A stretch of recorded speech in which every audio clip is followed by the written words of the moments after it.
My intentions have been pure. I want Joshua. He's been dodging me, ducking me, and I was like, whoa. So I was invited to train with Team Usyk. So I've been in Spain. We've been doing some good training out in Spain.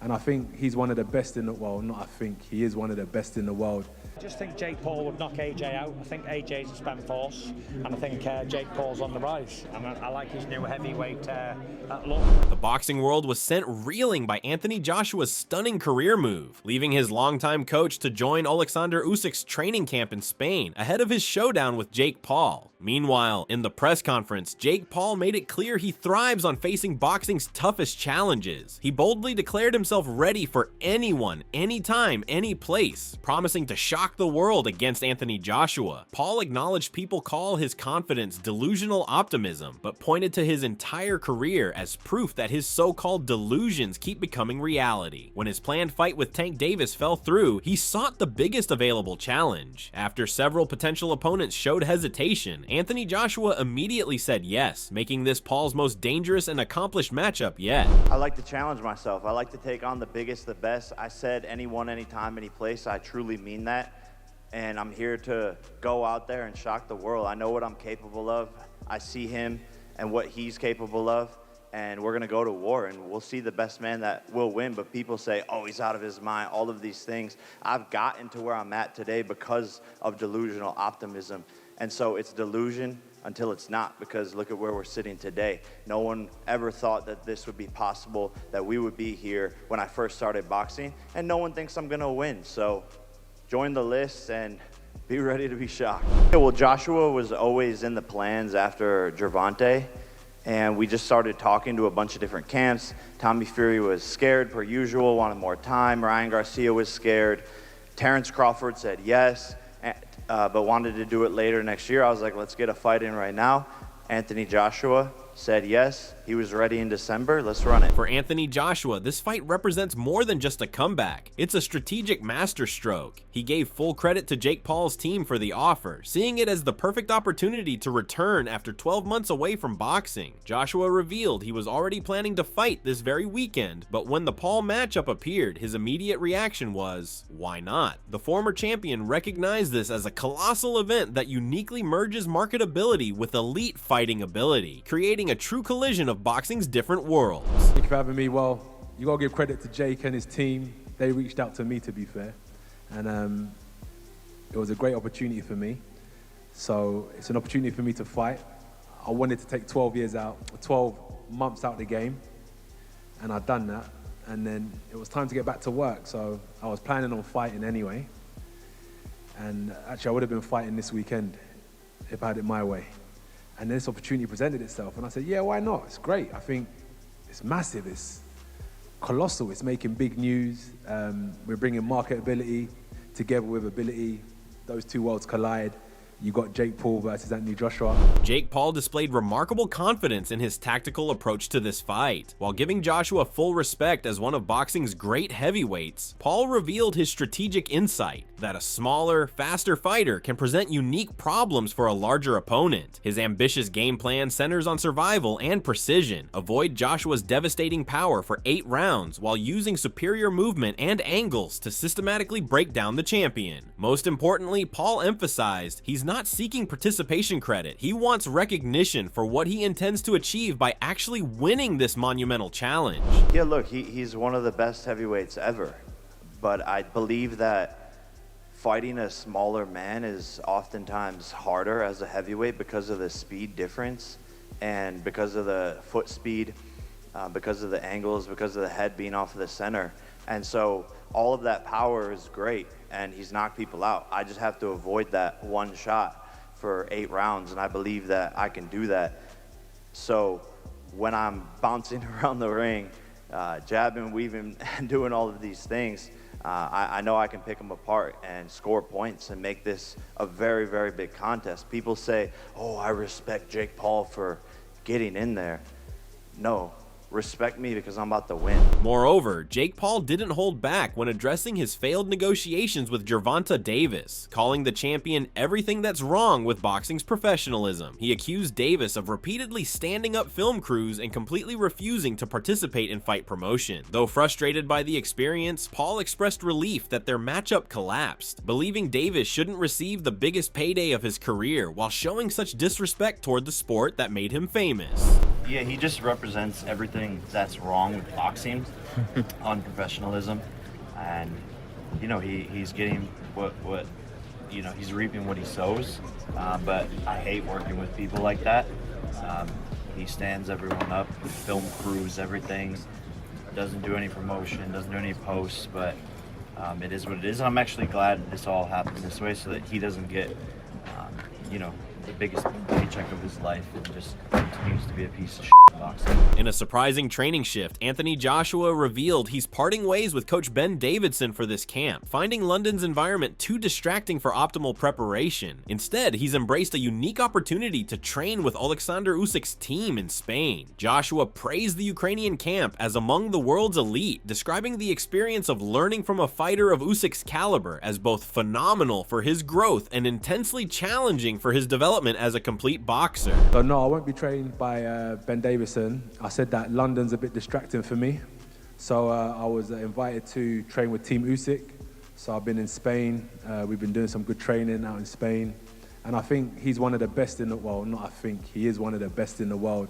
And it's not all down to him, it's also down to his team that's around him. So I linked up with them and getting an insight to how someone who's achieved so much, it's been phenomenal, man. It's been a great experience and it's very challenging. When directly questioned about his chances against Anthony Joshua, Jake Paul responded with unwavering certainty, immediately answering 100%. He strategically analyzed Joshua's previous defeats against smaller, faster opponents like Andy Ruiz and Alexander Usyk, identifying this as the champion's clear vulnerability. Paul plans to exploit this kryptonite by employing his own speed and movement to evade Joshua's power shots. While respecting Joshua's legendary status, Paul confidently believes his footwork and rhythm will prove decisive, openly embracing Muhammad Ali's legendary float like a butterfly, sting like a bee philosophy to outmaneuver the heavyweight great. Yeah, 100%. I think it's watching his Dubois fight, watching the Ruiz fight, even watching the Usyk fight, and when you look at it, he's lost to guys who are smaller than him. I think it's his you know, it's his weakness, it's his kryptonite, is the faster guys who don't get hit by his big punches. I mean, he's an amazing fighter, one of the best heavyweights ever. I just think with speed and footwork and being in a rhythm, I don't think he can handle that, and he doesn't like that because he is a little bit stiff. He does rely on his power. Obviously, you get hit by one of his shots, you're cooked, but I believe I'll be able to float like a butterfly and sting like a bee. Boxing analyst Johnny Nelson offered a balanced but realistic assessment of the matchup. While acknowledging Jake Paul's development into a legitimate domestic-level fighter, he viewed Joshua as a slightly faded but still formidable former champion. Nelson sees only one scenario where Paul triumphs, if Joshua comes unprepared as he did against Ruiz and Dubois. However, Nelson doubted this would occur, believing the enormous spotlight would push Joshua to replicate his supreme Usyk fight condition. Nelson concluded that beneath Joshua's calm exterior lies a fighter who understands the real danger of giving any opportunity to a determined underdog like Paul. He's a domestic level fighter. He's no longer a YouTuber boxing. He's a decent domestic level fighter. Now he has an opportunity to go in there with a slightly faded world champion because AJ's not a world champion anymore. I'm not saying he's shot, I'm not saying he's just below that level now. So now this young man has got an opportunity to get in there with him. Now the only way this is going to happen where he gets turned over is if Anthony Joshua does what he's done before and leaves his tools at home like he did with Danny Dubois, like he did with Andy Ruiz. Well, like that's the only way. Can I see Anthony Joshua doing that? No, because there's far too much pressure on him. But this is far too much pressure. And he has to come in at a supreme weight. The weight he came in against Alexander Usyk, that means he's trained. He's got the weight down. So therefore, he's not going to come in and think, oh, this is a pushover. He's going to have a nice, cool swagger about him thinking, I'm going to get this job done. But in his head, he's got to say, I've got to be serious and on point here because if you give a man a chance that hasn't got one, then you got a problem. Moving ahead, Eddie Hearn confessed his surprise at the Joshua Paul matchup, stating this is the first Joshua press conference he'd ever missed. While giving credit to Jake Paul's bold self-promotion, Hearn completely dismissed the YouTuber's prediction of creating boxing's biggest upset. The promoter delivered a warning about Joshua's serious mindset, observing the former champion's intense focus during their face-off. He predicted a brutal outcome, insisting Joshua possesses a serious, focused intensity that signals an early and destructive end for his opponent. Well, I'm just looking at, like, this is actually the first AJ presser I haven't been to. I see Frank on the stage, you know, it's great for him, and I was just looking at the head-to-head. I mean, I still can't believe it's happening. I mean, Jake Paul's out there posting, this is going to be the biggest upset in boxing history. You have to admire the front, right? And you have to admire the confidence, the delusion, whatever you want to. He's going to get absolutely smoked on December 19th. And AJ's not going to play around. I see AJ's face in that head-to-head. He ain't messing around. And people say, oh, yeah, he'll hold him up. Mate, you have no idea. AJ is going to go out there with the intentions to get him out there as soon as possible in the most destructive fashion. In a stunning revelation, Hearn disclosed they immediately accepted the Jake Paul fight offer, calling it an unbelievable financial opportunity. He revealed Joshua was originally scheduled for a low-profile fight that would have paid 40 times less than this matchup. While giving Paul some credit for taking the challenge, Hearn called it a terrible decision for the YouTuber's career. The promoter predicted a dominant Joshua victory that would set up their ultimate goal, a massive 2026 showdown against Tyson Fury for the heavyweight crown. We didn't sign a contract, but we made an offer to Cassius Chaney. We were going to fight an 8-round fight here. We were going to rock up on fight night, just wrap the hands, and no one was going to know about it. And you wouldn't have seen him all week. We would have just turned up fight night. And now we're doing an 8-rounder a few weeks later for a 40th or 40 times the money we were going to get to fight tonight against Jake Paul. You can't make it up. I think it's crazy. I think Jake Paul, you know, respect to him, but it's a terrible decision from him. He's going to get beaten. He's going to, you know, he's going to get served up on December the 19th. And we're going to move on with our plans for a massive 2026, which is to fight Tyson Fury. From the family's perspective, Logan Paul provided a clear-eyed assessment of the physical challenge his brother faces. He didn't shy away from highlighting Joshua's considerable size advantage and elite athletic physique, acknowledging the former champion's proven track record of knocking out world-class heavyweights. Yet despite recognizing Jake faces what appears to be the perfect opponent, Logan left no doubt about his allegiance. He stands unwaveringly in his brother's corner, ready to support him through this monumental challenge. Joshua's like 250. Okay. Jake's like 215. Major. The experience difference, Anthony Joshua's a former heavyweight champion who's knocked out heavyweight champions. Has he ever tried like Ozempic or Manjaro? This is a guy who is already perfect. Okay. He's perfect. Okay. He's like, if you could sculpt like a perfect gladiator human being, it's Anthony Joshua. Wow. Yeah, and my brother chose. So whose team were you on? I'm on my brother's team, of course. However, Devin Haney expressed that Jake Paul accepted this dangerous fight against Anthony Joshua. While acknowledging Joshua's status as a solidified elite champion, Haney gave Paul full credit for stepping up to face such a high-risk opponent. Haney noted how Paul had faced criticism for fighting past their prime opponents, but this matchup against a prime Joshua deserves recognition and respect from the boxing community. I was surprised that Jake took the fight rather than Anthony Joshua. Anthony Joshua is fought the best fighters in the world. He's a solidified champion. But I'm surprised that Jake took the fight and is fighting a guy that's so dangerous like Anthony Joshua. So I got to take my hat off to him.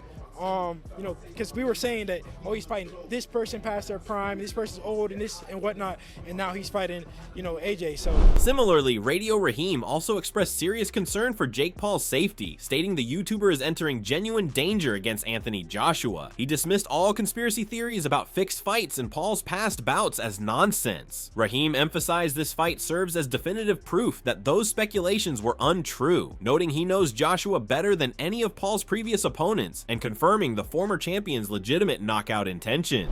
Because this is serious jeopardy. Jake Paul is in harm's way. Whatever people might think about potentially fixed fights in the past, which I don't buy into one bit. Illuminati home field advantage. or an agreement that you're not going to knock Jake out, or people taking dives, all of that, what I think to be nonsense, but speculation, conspiracy theory, all that stuff. This to me is proof that certainly none of that is true. And if you still think it was in the past, I can stand 10 toes down and tell you I've known Anthony Joshua long enough. I know him better than any of Jake's other opponents. From Mike Coppinger's point of view, he found it insulting to suggest Anthony Joshua would take it easy on Jake Paul. He pointed to Joshua's devastating knockout of Francis Ngannou as proof of his serious approach to these matchups. Coppinger emphasized that Joshua needs an impressive performance to build momentum for a potential Tyson Fury showdown, making a competitive fight with Paul completely counterproductive to his career goal. I mean, I think what we have here, right, is I see a lot of people, and it's really, I think, insulting to Anthony Joshua's character that he's going to take it easy on Jake Paul. We have proof, right? He had a sideshow fight, so to speak. Not a sideshow, but he fought a non-boxer last year in Francis Ngannou and sparked him out in devastating fashion in 2 rounds. So you have that. But more so, right, even if you wanted to maybe felt sorry or whatever you may call it, you know, all these conspiracy theorists, he has a potential fight with Tyson Fury to build. You can't sell a Tyson Fury fight if you dance around the ring for 8 rounds. Meanwhile, Adam Smith viewed this as a fascinating matchup for multiple reasons, noting the massive commercial benefits for both fighters. While acknowledging Joshua should win at will, he questioned whether the champion might use this fight to gain rounds after 14 months of inactivity. Smith also examined Jake Paul's potential strategy, wondering if the YouTuber genuinely believes he can land a fight-changing punch on Joshua's chin. Made headlines. I think it's an interesting fight for many, many reasons. Commercially, for AJ, commercially for Jake Paul, they're making a ton of money. They're going to get a ton of new followers. What happens? AJ should win whenever he wants to win. But will he want to win early? Will he want to get some rounds in, being inactive for 14 months to prepare him for 2026? Does Jake Paul genuinely believe he can land a shot on him? He was down a number of times against Dubois, a number of times against Andy Ruiz back in the day. Does he feel that he can land one dynamite punch on Anthony Joshua's chin and shock the world? Does he genuinely believe that? Tyson Fury says that might happen. Tyson Fury says it's a 50-50 fight. Everyone's got their opinion. Some people think it's a stopwatch to how quickly AJ knocks him out. Trainer Ronnie Shields viewed this as Joshua's necessary career challenge, acknowledging every fighter needs motivation at this stage. While recognizing Paul finally stepped up to face a real heavyweight, Shields expressed complete confidence in Joshua's preparation and conditioning. The veteran trainer predicted no problems for Joshua in this matchup, fully expecting his fighter to potentially stop Paul in their December showdown. Look, Joshua is basically on the end of his career, and look, if this is a challenge for him, then he has to get up for it. As fighters need a challenge to get up for it, and apparently Jake Paul is that guy right now. So why not? At least Jake Paul is not fighting a lightweight. At least he's finally stepped up to say, hey, I want to fight a real heavyweight. So, he putting a lot of stipulations in the contract. But, if Joshua is good with it, weighing, I think 245 pounds or whatever, if he's good with that, then look, Joshua is a hard worker. So, and I just think that if Joshua had to get himself in great shape, and which I know he will be, and I don't see no problems with him beating or even stopping Jake Paul. In a stunning prediction, Tyson Fury boldly declared that Jake Paul will knock out Anthony Joshua. The heavyweight champion dismissed Joshua as a spent force, while praising Paul as a rising fighter, even complimenting his new, heavier physique. Fury referenced Paul's successful fight against aging champion Julio Cesar Chavez Jr. as evidence of his capabilities. He particularly admired how Paul fearlessly calls out fighters across every weight class, from featherweight to heavyweight, showing unprecedented ambition in the sport. I don't know about chewing up. I think Jake Paul knocks him out. Seriously? Yeah. Why so? What impresses you about Jake Paul? I just think Jake Paul would knock AJ out. I think AJ's a spent force, and I think Jake Paul's on the rise. And I like his new heavyweight look. Bit chubby, bit bulky. Getting there. That's protected. And he just done a great job over the aging Chavez Jr. who was a middleweight, but still. Sure. Yeah. I like how Jake Paul calls out the full spectrum from featherweight to heavyweight.